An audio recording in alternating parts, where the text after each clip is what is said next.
Thank you, Mr. Chair. Last year, news broke that HUD was drafting a rule to impose time limits and work requirements on those who receive federal housing assistance. I find this to be shockingly cruel. For a single mother working 40 hours a week and earning minimum wage, a voucher is the only thing standing between her children's two-bedroom apartment and homelessness. In every state but one, she cannot afford rent with a full-time job. Currently, more than 40% of housing choice voucher holders right now already fail to find a landlord that meets their needs and will accept their voucher. So, Mr. Oberdorfer, will the imposition of time limits make it harder for voucher holders to secure housing, since many private landlords would likely prefer a tenant who won't have to be replaced in the near future? Yes, thank you for that question.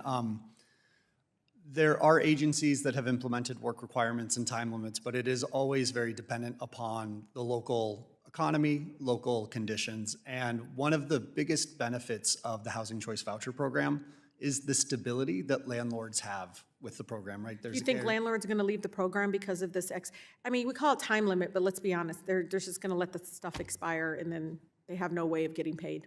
Yeah, the lack of consistency would make it less desirable to be a landlord for the program. Also, won't the higher turnover and vacancies make it harder for affordable housing developers to make projects pencil out there by de-incentivizing investment in affordable housing that we desperately need right now in our country? Yes, again, when doing redevelopment for these affordable housing projects, that stable income coming from rent is critical, and making sure that it's the right amount of stable is especially important to that. And you know this, the majority of PHAs, I think of the 19 PHAs right now, 19 out of more than 3,000 that have tried to impose time limits later abandon these policies. Is that correct? That is correct. And one thing I would just add too is for the agencies that have done this, having additional funding for self-sufficiency programs to help families maintain childcare or get additional education, all of those They should check out my Economic Dignity for All package. Yes, yes, very important, yes. Yes. Mr. Oberdorf, do you have any reason to believe that these barriers have suddenly disappeared? No, I do not. Have your members expressed concerns with the proposed changes to you directly? What our members have expressed is that there needs to be PHA discretion to decide whether or not these changes would work for them. Again, we're seeing costs for rent continue to go up. We're not necessarily seeing costs of income for folks go up, so it does make a little bit of a challenge. And 81% of non-disabled HUD participants without young children were employed. 81% were employed in the past year. Those not working are typically attending school, providing care, or have a disability.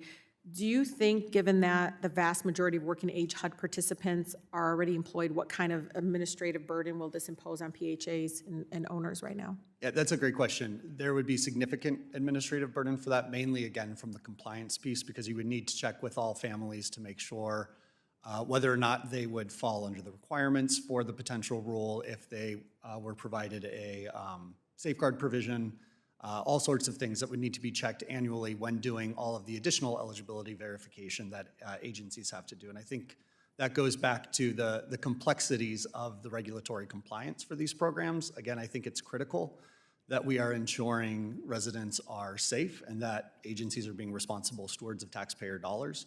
But we need to think about how we can streamline these programs in a way so that additional staffing can be used for actually serving the community as opposed to completing. It's common sense to me. I mean, it's very clear this is not going to work.